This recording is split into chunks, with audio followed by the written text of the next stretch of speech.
Bienvenidos a una emisión más de Derecho a Disentir, el programa de Justicia TV en el que a partir de sentencias de la Suprema Corte abordamos temas de interés nacional con estudiantes de diversas carreras y universidades. Hoy vamos a platicar sobre la contradicción de tesis 266-2015, resuelta por la primera sala bajo la ponencia del ministro Jorge Pardo. En este asunto se analizó si la suspensión, restricción o negativa de la visita familiar e íntima por un periodo determinado de tiempo, impuesta como correctivo disciplinario a un interno en un centro de reclusión, constituye una pena trascendental prohibida por el artículo 22 constitucional. Yo soy Alejandro Telles, gracias por sintonizarnos. Comenzamos.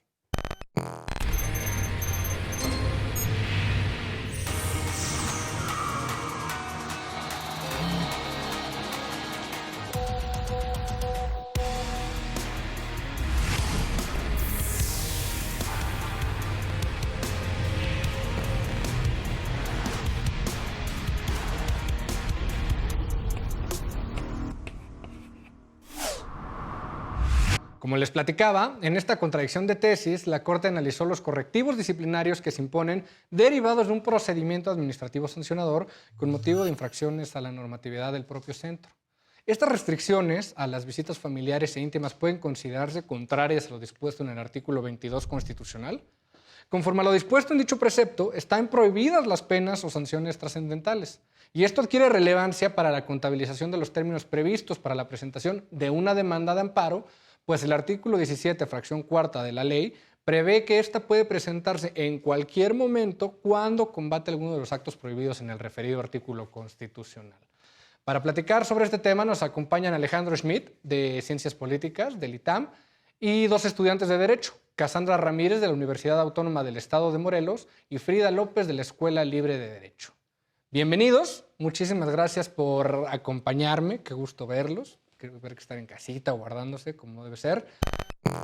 Y bueno, Cassandra, bienvenida a Derecho a Disentir. Platícame un poquito, ¿qué te pareció la sentencia? Muchas gracias.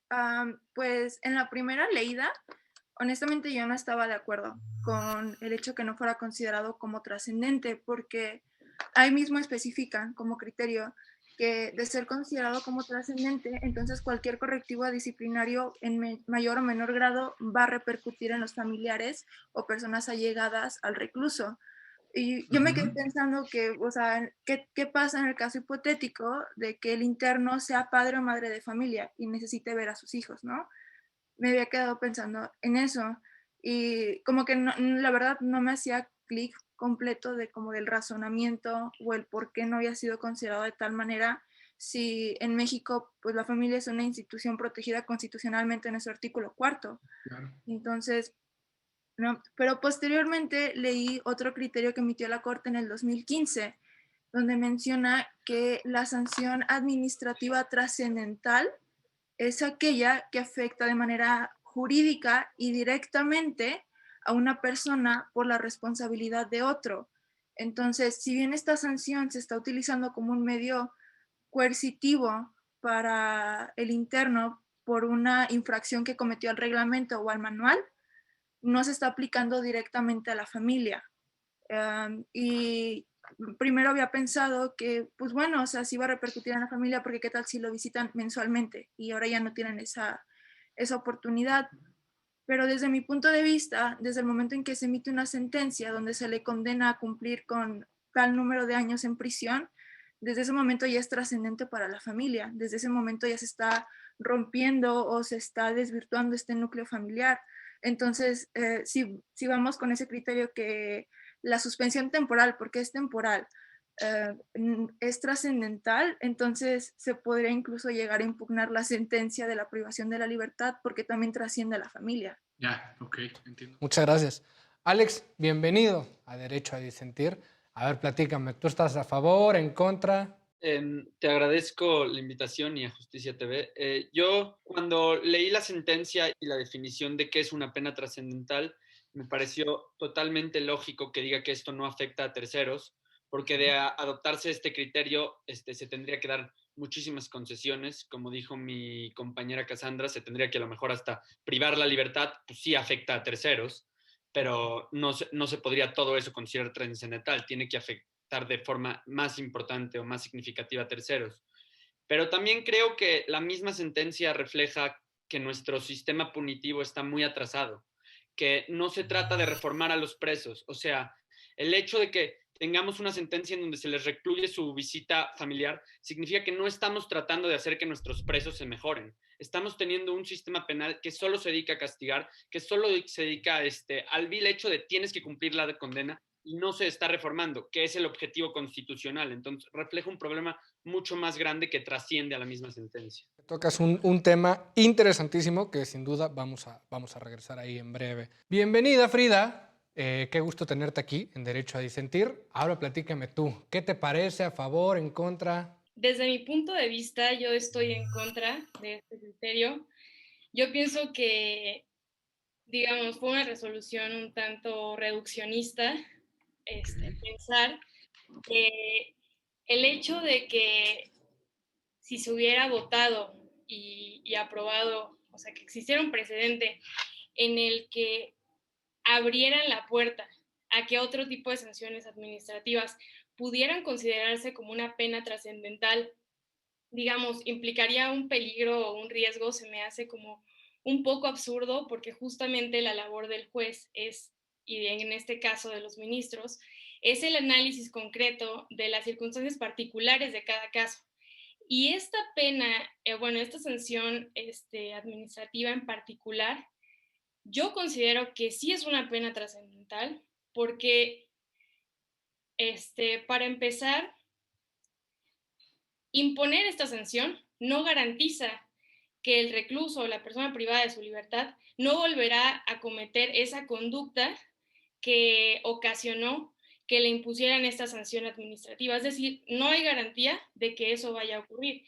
Entonces, no sé hasta qué punto pase un test de proporcionalidad esta sanción administrativa. Y pues bueno, para mí la afectación a terceros sí es evidente y sí es real, porque la familia, pues obviamente no es lo mismo el desarrollo familiar y la convivencia cuando una persona está privada de su libertad.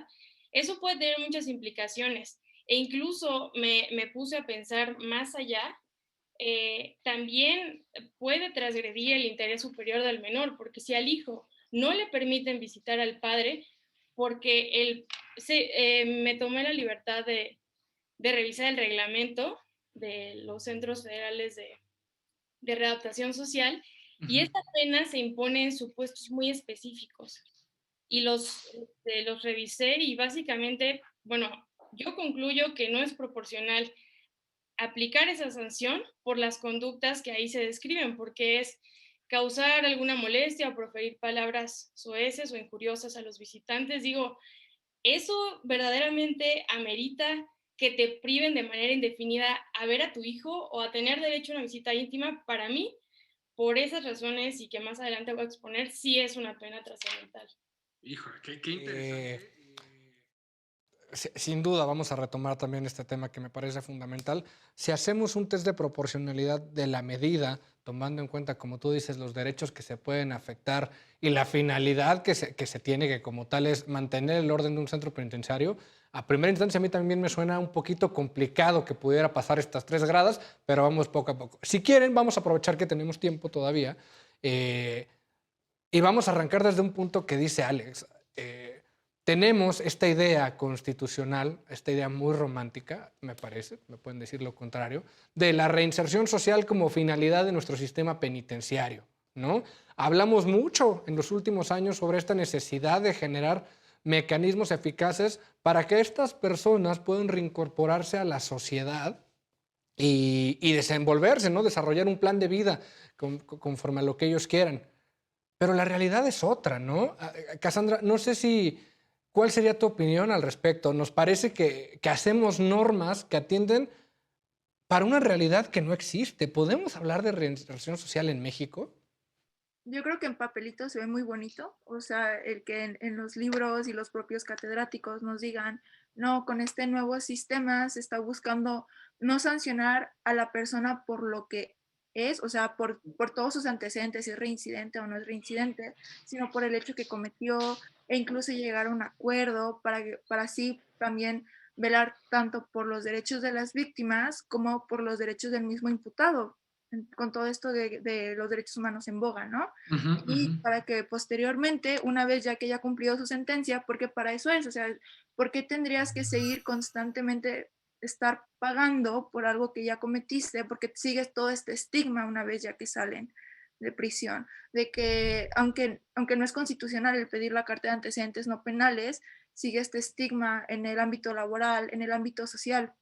E incluso lo que mencionó Frida me parece muy interesante del test de proporcionalidad, de que la pena no es proporcional. E incluso yo también tomé la libertad de leer el reglamento y el manual, y las visitas familiares me parece muy interesante cómo son consideradas como un estímulo y no como un derecho que deben de Uf, tener, sino que es un estímulo que ellos mismos deben de pedir, deben de llenar un formato, llevarlo al área jurídica para que el coordinador y el director los revisen y para que el consejo de autorización de que se lleve a cabo esta visita. Y desde allí me parece que no se está tratando como de, ¿cómo decirlo? De realmente velar por sus garantías, sino como que ujú. a mí el simple hecho de que se consideran las visitas familiares como un estímulo no me parece algo, Adecuado. ajá, algo adecuado o algo ético. Alex, ¿De qué hablamos cuando, sobre todo como politólogo, qué tema tan interesante para hablar de políticas públicas incluso, ¿de qué hablamos cuando nos enfrentamos al sistema penitenciario mexicano? Claro, la pregunta es interesantísima y voy a empezar a decirte qué pensé cuando leí la pena. Leí la pena y luego leí la trascendencia y dije, lo que sucede aquí es que después de 15 días ya no puedes presentar un amparo. Pero ujú, cuando ves la realidad del país, esta pena es total, no importa, pero para nada. Los gentes, los reclusos no tienen acceso a un abogado que les transmite un amparo. 99% de los abogados de oficio pierden el juicio, lo que significa que no están ni haciendo un esfuerzo por darles el debido proceso y por de verdad representar a los que están representando en el juicio. Cuando hablamos del sistema penitenciario en México, fue un gran acierto, en mi opinión, poner esa parte de reinserción. Cuando se cambió la legislación fue un gran acierto de los legisladores, pero luego no se han hecho esfuerzos paralelos. Esfuerzos paralelos me refiero. Por ejemplo, en México no separamos a los criminales peligrosos de los criminales que hacen crímenes no violentos y a la mayoría de los que arrestamos hacen crímenes no violentos, lo que significa que cuando vas a la cárcel es mucho más probable que tú aprendas a hacer crímenes adentro a que aprendas a reinsertarte a la sociedad, a reinsertarte a la sociedad y a dejar de hacer crímenes. Cuando ves las condiciones de la cárcel de comida, cuando ves las condiciones de la cárcel de higiene, te das cuenta que estamos lejísimos. Entonces, creo que aquí lo que se necesita es una reforma radical en donde los legisladores de verdad empiecen a pensar en la realidad de los presos, que se parta de entrar a las cárceles, de observar, de estudiar las cárceles, de estudiar desde el debido proceso, de estudiar a los abogados de oficio, de estudiar qué papel de verdad tienen los de derechos humanos cuando visitan las cárceles y si de verdad están haciendo que no haya tortura, porque las estadísticas dicen lo contrario. Las claro. encuestas dicen que la mayoría de los presos les hicieron tortura en sus juicios. Entonces, necesitamos repensar nuestro sistema para cumplir la misión, no abandonar la misión de reinsertar, sino repensar nuestro sistema para empezar a cumplir este criterio constitucional. Tienes un punto importantísimo y, ok, sí, tienes razón. O sea, no porque no funcione, tenemos que perder de vista que el objetivo es la reinserción social. Ahora, Frida, ¿qué hacemos desde nuestra parte, desde el lado jurídico, ¿no? De creación como tal y revisión de leyes? Eh, Me parece que no podemos hacer a un lado la realidad que vemos en todos estos especiales que vemos en televisión. No sé si lo han visto cuando meten a las cámaras a las cárceles y se ve que hay distribución de droga, que hay un mercado de armas, de extorsión, etcétera. Y por fuera, en un plano normativo, seguimos hablando de otra realidad completamente distinta, ¿no? ¿Qué nos toca a nosotros, Frida, como juristas? ¿Qué nos toca? Pues bueno, en primer lugar, creo que darnos la oportunidad de que los análisis jurídicos no sean reduccionistas, que todas las interpretaciones sean integrales y se tomen en cuenta no solo la normatividad vigente o legislada por el legislador mexicano, sino que por mandato constitucional se adopten los criterios internacionales que existen y que son vinculantes en México. Ahora, creo que también no solo el gremio de los abogados, sino cualquier otra profesión y cualquier persona debería al menos abrirse y pensar que una persona que está privada de su libertad, ok, está cumpliendo una pena y en principio ya se le juzgó y lo que sea. Pero quitarnos ese estigma de asociar cárcel con crimen, con peligro, porque al menos, como ustedes decían, la realidad en México es muy distinta y está completamente alejada de lo que los documentos legales y legislativos dicen. Mucha gente está ahí porque no tuvo una buena defensa, porque sus procesos fueron viciados o por demás actos de corrupción propios de la autoridad que los tienen ahí y ahí se van a quedar y a nadie le importa si están ahí cuántos años, porque eso también creo que es una cuestión de conciencia social, o sea, saber que para que un problema exista hay que nombrarlo y hay que hablar las cosas tal y como son, y esa es la realidad en los centros penitenciarios en México. Ahora, también el punto importante es qué políticas públicas tenemos para que las personas privadas de su libertad puedan verdaderamente y efectivamente reincorporarse a la sociedad, porque, ok, hacen ciertos programas de trabajo, reciben educación, pero la realidad es que salen y lo más seguro o es probable que vuelvan a delinquir, y no porque sean personas malas, sino porque no les dan la oportunidad de trabajar, ni siquiera que completen los procesos de selección en recursos humanos por el simple hecho de tener un antecedente penal. Entonces, si nos ponemos como a ver el panorama, una carta de antecedentes no penales puede ser hasta más pena trascendental que las otras medidas que se discuten. Claro. Qué fuerte el tema que tocas y, a ver, tenemos la contraparte, ¿no? Porque parecería que podríamos tener un consenso aquí de hacia dónde tenemos que ir y el problema que tenemos en el sistema penitenciario, pero no podemos obviar que hay otra cara de la moneda en la opinión pública.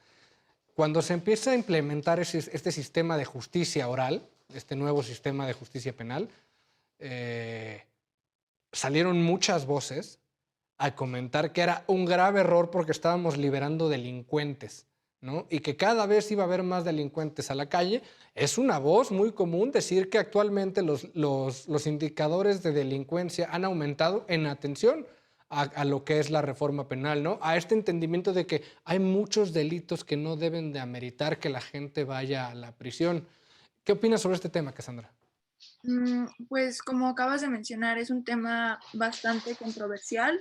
Por ejemplo, platicándolo con... Creo que más ese consenso de que este nuevo sistema va más, causa más eh, estragos que el anterior. Creo que esa opinión viene más de abogados ya con mayor experiencia con el anterior sistema. Entonces, no sé si sea más bien por eso, porque ya están tan acostumbrados al sistema anterior, que era todo por escrito, que hay como una especie de renuencia de esa transición. Por ejemplo, yo lo comenté con un conocido que ya llevaba bastante años en la profesión, y él decía que lo que no está de acuerdo con este nuevo sistema es que ahora las partes se pueden poner de acuerdo, que hay una negociación de la pena, que hay una negociación de si hiciste ese delito o no y que se presta mayor corrupción. En cambio, en el sistema anterior lo que se buscaba era la verdad, no tanto una negociación. Y yo lo que le respondí es de que, o sea, a lo mejor el principio legal era ese, ¿no? De que se busca la verdad, o sea, la verdad de los hechos, no tanto una negociación, pero pues no podemos ignorar que el anterior sistema llevaba muchísimos años, o sea, muchísimos años donde una persona que está en proceso, ni siquiera se le ha dictado si es culpable o no, pasa 10, 15 años allí sin tener una sentencia todavía. Y son años que no se le van a restituir y aunque sea absuelto, una vez que salga va a tener este estigma constante de estuviste en la cárcel. Y como mencionó Alex, no hay una distinción entre los reclusos del tipo de delitos que cometió. Entonces, ¿qué tal si él no era culpable de tal delito? Pero allí, al juntarse con otro tipo de personas, hay cierta presión social, hay cierta jerarquía, por así decirlo, comienza a agarrar ciertas conductas o ciertas mentalidad que una vez que salga ya cambió su psique de cómo era previo a. Claro. Híjole, interesantísimo, porque aparte, detrás de tu comentario viene una de las discusiones filosóficas más importantes, que es a qué concepto o a qué noción de justicia aspiramos, a una noción restitutiva, constitutiva, etcétera, ¿no? Entonces, si quieren, vamos a un corte, porque se nos está acabando el tiempo, y regresando vamos a tomar este y otros temas también muy interesantes. Esto es Derecho a Disentir por Justicia TV. Estamos de vuelta en Derecho a Disentir por Justicia TV. Nos quedamos con un tema muy interesante sobre la mesa, y es esta discusión que se ha otorgado en la opinión pública sobre qué papel ha jugado el nuevo sistema de justicia penal por cuanto a la posibilidad de que personas ya no ingresen a los centros penitenciarios. ¿Esto es bueno? ¿Esto es malo? Alex, ¿tú qué opinas sobre este debate? Me parece un debate muy interesante y que ha dividido mucho a la opinión pública, entonces hay que entender la raíz del problema. Cuando ves primero los récords de arrestos y las estadísticas, te das cuenta que no estamos arrestando criminales peligrosos y a los que estamos sacando tampoco son criminales peligrosos. El mayor arresto por narcotráfico es a los que cultivan, entonces son vil campesinos que cultivan amapola y viven en un vil estado de esclavitud.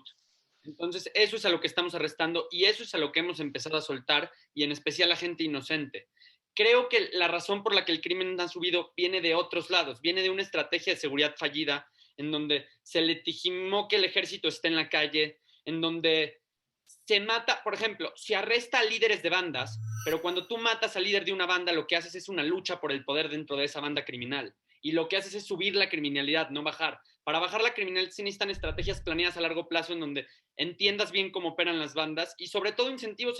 La evidencia dice que incentivos económicos mucho más simples bajan la criminalidad. Si tendríamos más niños en la escuela, bajaría la criminalidad. Si tendríamos mejores sueldos, bajaría la criminalidad. Entonces, lo que estamos viendo aquí es que al mismo tiempo se adoptó el cambio al sistema oral y varias políticas que han subido la criminalidad, donde se ha metido al ejército en la calle y han empeorado las economías de cierta familia y no hemos mejorado nuestro sistema educativo, nos hemos quedado rezagados. Aparte de otros factores como que Colombia dejó de vender drogas, o sea, se debilitó mucho la cantidad de drogas que vendían y nosotros tomamos su lugar. Pero yo diría que en definitiva este nuevo sistema ayuda a los derechos humanos, ayuda al debido proceso, fue un paso en la dirección correcta, claro, falta dar muchísimos pasos, y no es el causal de la criminalidad. El causal de la criminalidad está en otro lado, en mi opinión. Con este diagnóstico, Frida, ¿el sistema penal sí fue un paso adelante para proteger los derechos humanos o tal vez no lo pensamos tan bien?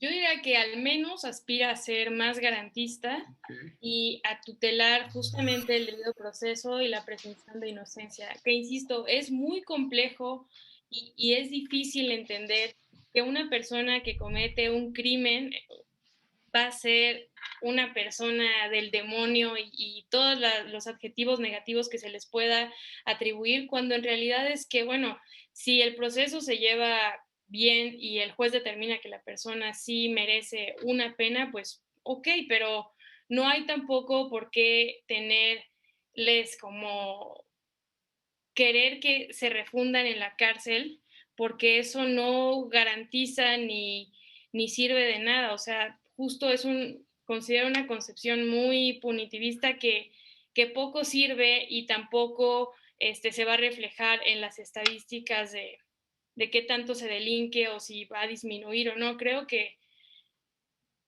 no quiero decir que está correcto o incorrecto, porque pues yo no me dedico al penal ni estoy tan familiarizada con el manejo dentro de un centro penitenciario, pero bueno, como decía Alejandro, si un campesino que por voluntad o porque fue obligado por redes de narcotráfico está sembrando marihuana o está sembrando amapola y lo refundes 20 años en la cárcel, cuando hay personas, hay bandas de secuestradores, hay otro tipo de crímenes que son un riesgo latente a la población mexicana, pues creo que los ojos y la atención debe centrarse en esas conductas que son más peligrosas y que tienen otro contexto social, porque también es eso, los castigos y las penas, pues desgraciadamente son clasistas y también ignoran mucho, pues totalmente la realidad en México. Entonces, creo que es también una cuestión de analizar, de abrir los ojos y darse cuenta qué pasa en México, quiénes son esas personas que están en la cárcel, por qué están ahí o quién debería estar ahí, quién los juzgó, además. Claro, Eso también Claro. creo que poco se habla. Toda la culpa a veces es para el juez, cuando a veces el Ministerio Público, la Policía de Investigación, toda la cadenita que es necesaria, pues está claro. viciada y entonces llegan y dicen, es que el juez soltó a fulanito. No, a ver, el juez le llegó la carpeta de investigación y vio que era un relajo y que no habían los medios de prueba y que aparte la corrupción y dieron mordida y esto, entonces ahí no es solo culpa del juez, sino es analizar cómo es la estructura en México que se dedica a perseguir los delitos. Entonces también la atención debe centrarse ahí y también promover cuestiones de Claro. capacitación, incentivos laborales. Una persona que gana bien y que tiene buenas prestaciones laborales, no creo que fácilmente se deje comprar o se venda al mejor postor. Primero asegura su trabajo, porque de su trabajo depende su familia. Entonces, es un análisis integral y muy complejo que se tiene que hacer para atender esta problemática, porque pues no podemos echarle la culpa a un solo factor cuando México es un país muy complejo y su sociedad lo es aún más. Claro, es que, híjole, tocaste tantos puntos que son muy certeros y muy importantes. Cuando hablabas me recordaba mucho, por ejemplo, lo que decía el director del Instituto de la Defensoría Pública, Netzaí Sandoval, que decía, a ver, tenemos que dignificar a los defensores públicos, ¿no? Que sea gente de verdad preparada y capacitada para representar a todas estas personas, ¿no? Tenemos que deshacernos de este dicho de que el que tiene el mejor abogado gana, el que tiene la justicia para ricos, ¿no? Uno de los propósitos que tenemos que tener es que todos, independientemente de nuestra posición económica, podamos acceder, ¿no? a una defensa jurídica adecuada y de calidad. Entonces, también tocaste otro punto que me parece muy interesante, era el derecho de presunción de inocencia. Y como bien dices, muchas veces en la opinión pública se nos olvida que siguen siendo personas y que tienen derechos humanos. Ahora, aquí viene un tema que viene muy cercano de lo de la pena trascendental. ¿Qué derechos les podemos limitar a estos reclusos? Para no acercarnos tan de bote pronto a lo que es el centro de la sentencia, yo te preguntaría, Cassandra, por ejemplo, el votar. ¿O qué opinas tú? ¿Se le pueden restringir ciertos derechos a estas personas por su condición de delincuente o deberían tener todos los derechos igual? Híjole, pues Está rudo. está complicado porque, pues, de hecho, los derechos humanos no es como que los puedas poner en una especie de jerarquía de este vale más que el otro, por esto y por lo otro, porque por algo son derechos humanos y por algo son inherentes a ellos. Y por algo, o sea, nuestra Carta Magna tiene consagrado que todos deben de gozar de ellos, independientemente de tu nacionalidad, estatus socioeconómico, etnia, etcétera, tú debes de gozar de ellos. Entonces, también me parece muy importante lo que tocaron tanto tú como Frida, de que se ha tratado a las personas que han o que han pasado por un proceso penal o que han estado internos, se les trata como menos de, e incluso escuchas en la opinión pública, es que son una carga para el Estado, porque con mis impuestos tengo que pagarle esto y lo otro y lo otro. Pues porque son personas y porque tienen restringidos ciertos derechos. Y cuando tú dices que no hacen nada, no trabajan, lee el artículo 18 constitucional, ahí dice que una de las bases de los centros federales de readaptación social es el trabajo. Allí se les enseñan o sea, Vicios. ciertos oficios para que puedan realizar posterior. Está en la ley que después les den trabajo con esos oficios, ya es una realidad material distinta, pero pues yo creo que es que, mira, lo puedes ver desde un lado. Si tienen un historial criminal de delincuencia organizada y así, pues tú dices, no, es que van a votar con ciertos intereses a ciertos partidos que les pueden otorgar ciertos beneficios, etcétera. Pero, pues, o sea, al final del día son ciudadanos, son mexicanos.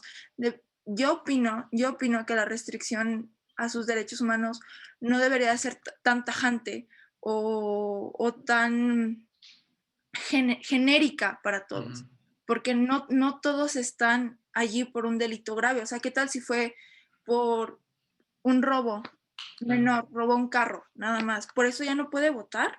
Interesante. Qué interesante. ¿Tú qué opinas, Alex? ¿Los derechos político-electorales se pueden suprimir, por ejemplo, las personas privadas de su libertad? ¿O tenemos que hacer este análisis de dependiendo del delito?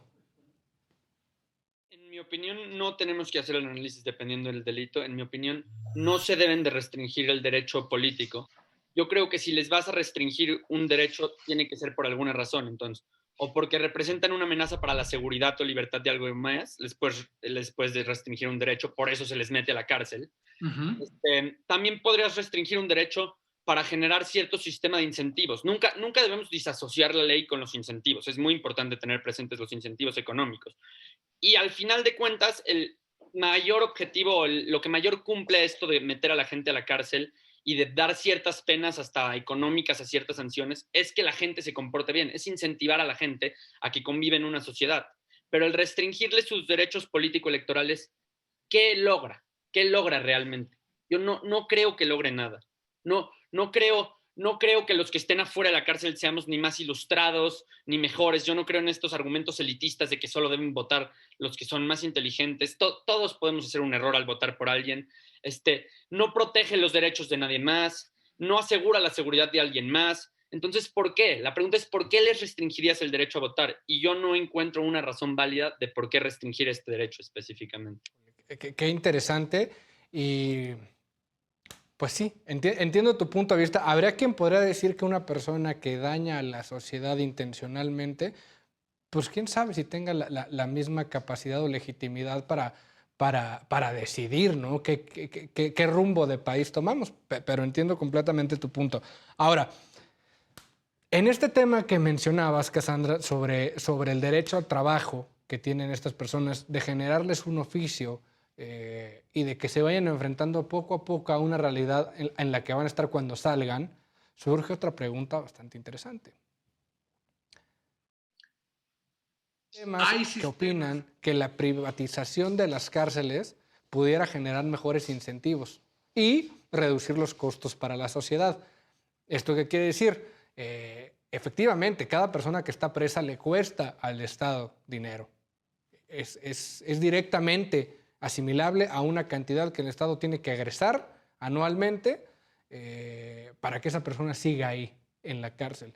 Y el sistema privado lo que busca es que estas personas que puedan producir ciertos bienes a la sociedad mientras están dentro de la cárcel. ¿A ti qué te parece, Frida? ¿Privatización del sistema penitenciario o nunca? Me parece un tema muy discutible. Se me hace un poco complejo emitir una opinión sin tener yo conocimiento suficiente para decir o para posicionarme sobre la viabilidad, pero creo que la naturaleza de los impuestos y la contribución al gasto público es justo eso. Hay cosas que pagamos y no estamos de acuerdo, pero finalmente somos una sociedad, vivimos dentro de un esquema de gobierno, un Estado de derecho, y hay normas que se cumplen porque se tienen que cumplir, estemos o no de acuerdo. Entonces, decir, ay, yo no quiero pagar porque impuestos, porque yo no quiero mantener a una persona que esté en la cárcel, pues se me hace un poco, pues poco consciente y muy egoísta, porque justamente tú te beneficias de la obra pública y de la infraestructura en México, ¿no? En general. He leído un poquito sobre que estos esquemas de concesionar a particulares los centros penitenciarios a veces sí trae mejores beneficios, sobre todo porque cuando un particular está manejando y está al cuidado de ciertas personas, un error que cometa se le va a la concesión. Entonces, en términos económicos, le conviene mantener a esas personas en una situación digna, como debería ser, pues normalmente, o en este caso, aun cuando corresponda al gobierno federal tener o erogar para mantener a las personas que están privadas de su libertad, deberían vivir en condiciones dignas y tener los mismos derechos, pues para subsistir de forma plena y decorosa. Entonces, preferiría no posicionarme ahorita sobre si creo que privatizar un centro penitenciario es o no mejor, pero al menos me da la impresión que por ese interés económico de querer mantener la concesión, podrían incluso tratar mejor a las personas que ahí se encuentren y estén bajo su cuidado. ¿Y el politólogo qué opina? Es muy interesante la parte de las cárceles privadas y yo, o sea, para suerte de nosotros, no tenemos que experimentarlo porque ya hay un país que lo ha experimentado, que es Estados Unidos. Y la evidencia dice que se generan varios incentivos perversos con estos. Por ejemplo, en Estados Unidos, obviamente esto fue un error también de contrato, de cómo se hizo, no solo de la idea de privatizar, pero se les pidió cierto número de presos, o sea, porque la cárcel gana por presos, pero exige ciertos presos al mes. Y entonces está probado que los policías hacían arrestos innecesarios para cumplir la concesión de la cárcel. Otra cosa es que lo que dice Frida tendría mucha lógica siempre y cuando el gobierno audite con lupa a los privados. Pero lo que ha pasado en Estados Unidos es que el gobierno, justo para ahorrar gasto, fue para lo que se privatizó, entonces no hay dinero ni presupuesto para andar auditándolos.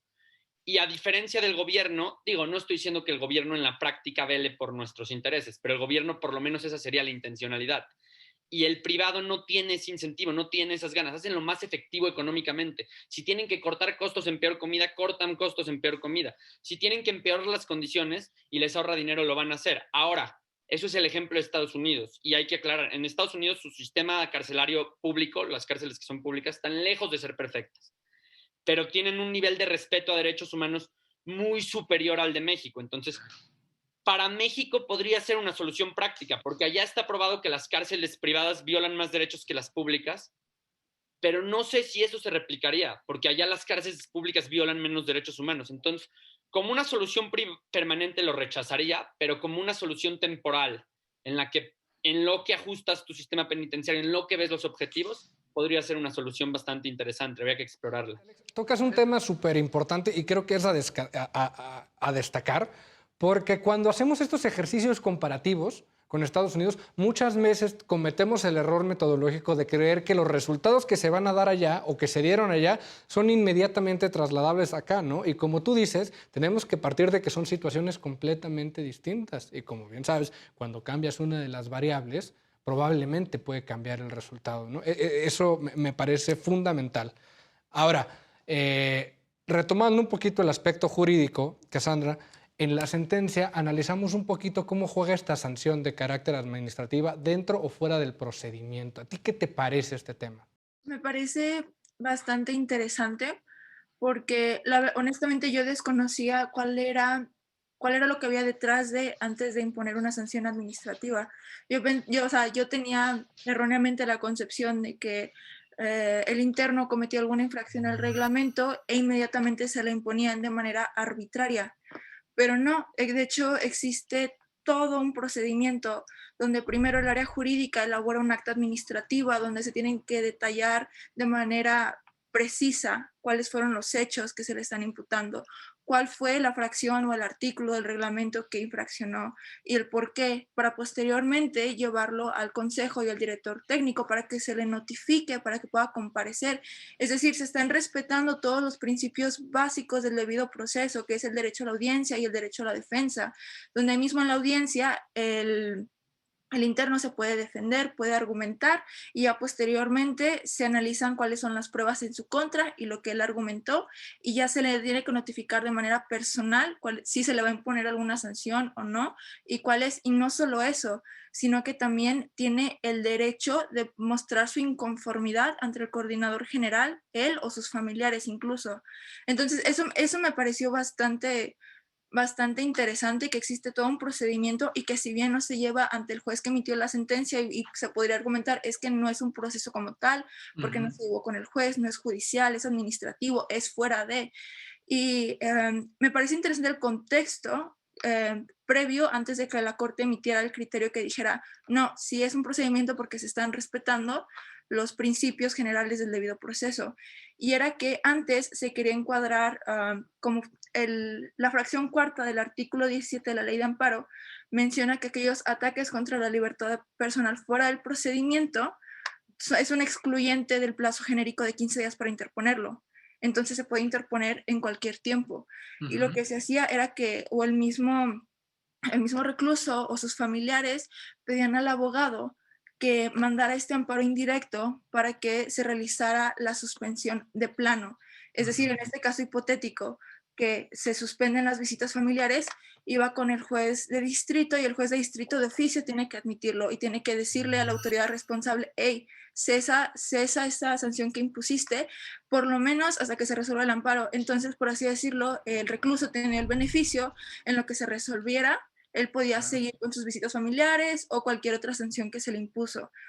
Y eso a mí me parece bastante interesante porque, o sea, desde un punto de vista como jurídico, como abogado, es una buena estrategia para que, para que tu cliente siga gozando de sus beneficios. Claro. Pero pues no, me imagino que se dieron ciertos abusos o ciertas confusiones que la Corte tuvo que poner como esta aclaración de que no, al seguir todos los principios, si es un acto dentro del procedimiento, por lo tanto sigue el plazo genérico. Claro, porque Vemos cuánto tiempo se ganaba, ¿no? O sea, en un sistema donde tenemos una cantidad de asuntos bastante importante, ganabas mucho tiempo. Este tema es interesantísimo, con eso vamos a regresar. Todavía nos queda un bloque más en Derecho a Disentir para discutir este tema muy, muy importante. No te vayas, regresamos. Estamos de vuelta, el último bloque de este programa de Derecho a Disentir. Nos quedan todavía muchas preguntas por resolver. Estamos platicando un poquito de este tema, cómo juega esta sanción administrativa y su posible colisión o su posible injerencia en un derecho humano, ¿no? Cómo debe ser analizada esta injerencia en un término de adecuación medios-fines. Frida, ¿tú qué opinas en este aspecto? ¿Qué te parece? ¿Cómo se debería emprender este análisis? ¿Qué resolución tendría este análisis? Bueno, yo creo, insisto, en esta adecuación de fines y medios. Si lo que quieren es que la persona privada de su libertad mejore el comportamiento, entonces, si del punto A quiero llegar al punto B, no solamente puedo llegar de manera lineal o recta. Hay muchas aristas, hay muchas opciones que explorar y también hay otras sanciones que pueden imponerse para estos casos en los que la conducta no sea deseable o propia de una persona que se encuentra en un centro penitenciario. Entonces, yo considero que al ser una pena, desde mi punto de vista, trascendental, que no cumple con los parámetros constitucionales, ni a nivel convencional se adapta, ni logra exactamente lo que se busca, creo que podríamos explorar otro tipo de mecanismos o de, si quieren llamarle sanciones administrativas, para que esto, digamos, la conducta mejore, pero que tampoco exista o cause mayor afectación de la que se busca pues mejorar. Entonces, la de idoneidad es la que te causa conflicto. La que me causa conflicto, y porque creo que hay otras vías, porque justamente el derecho no es estático, porque a partir de análisis de fondo muy concretos podemos llegar a soluciones que son mejores, a lo mejor poco exploradas o en un principio poco aceptadas, pero bueno, el derecho da para eso y para más, y creo que pues es muy rico de discutir este tipo de cuestiones. Entonces seguramente hay otras medidas que pueden ser aplicadas y que no dañen ni transgredan otro tipo de esferas jurídicas, además de la persona privada de su libertad.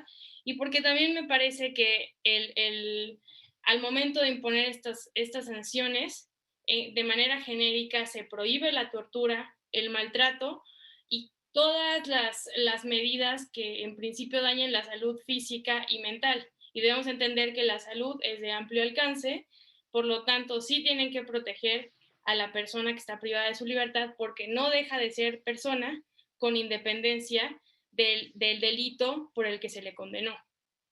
Qué importante, qué trascendente todos estos temas que tocas.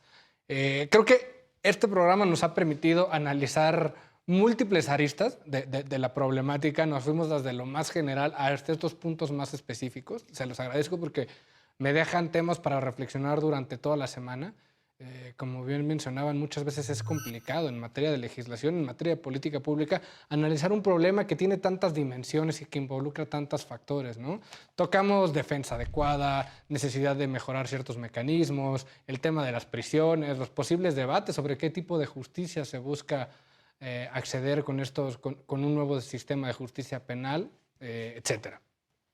Nos queda poco tiempo. Entonces, dado que abarcamos muchísimos temas, me gustaría ver si me pueden regalar sus conclusiones en términos generales, qué temas quieren dejar sobre la mesa, con qué se quedan de este programa. Si te parece bien, empezamos contigo, Alex. Gracias, muchas gracias. Creo que en este programa hemos tocado temas muy importantes, tanto para el trato a reos como para el sistema de cómo llevamos a cabo los juicios. Hay muchos factores que considerar y son temas complejos. Sin embargo, la sociedad civil se ha adelantado a los políticos. Hay varias soluciones de política pública que ya están en la mesa. Sabemos que hay soluciones muchísimo más eficientes de las que tenemos. Sabemos que hay soluciones que funcionan, que han funcionado a nivel local en México, que han funcionado en otros países. Y la cosa es de adoptarlas. Entonces, si no se han adoptado estas, es probable que sea porque hay ahí un interés en los legisladores de no hacerlo o porque ellos mismos no son suficientemente profesionales para conocerlo.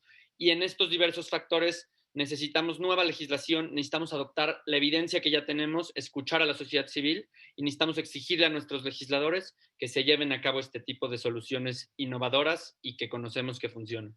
Me parece muy concreto, muy acertado. Tienes toda la razón. Cassandra. Bueno, pues la verdad a lo largo de este programa me he puesto a pensar bastante. Yo venía como muy con la idea, no, o sea, está bastante bien el que no sea considerada como una pena trascendental, porque formalmente tiene sentido, o sea, todos los reglamentos están, como decirlo, están en armonía y la Constitución también, y todo más, o sea, todo, yo sentía que formalmente todo estaba bastante bien, pero ahora analizándolo ya como desde el punto de vista material y de cómo realmente se da, pues es que, ve, desde el inicio en el que las visitas familiares son consideradas como estímulos y no como un derecho, siento que desde ahí ya estamos mal.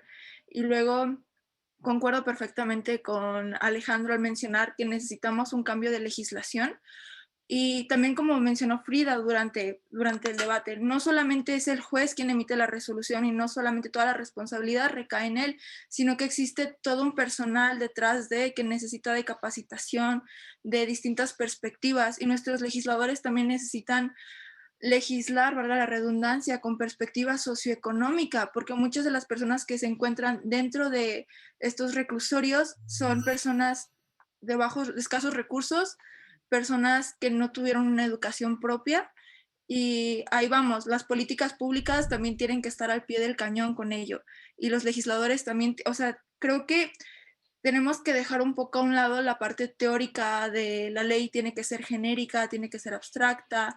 Es importante, no estoy diciendo que no es importante, pero también considero que es igual de importante el considerar el contexto social y económico, o sea, que es como lo que catapulta a que los reclusorios estén tan llenos, a que haya tanta reincidencia.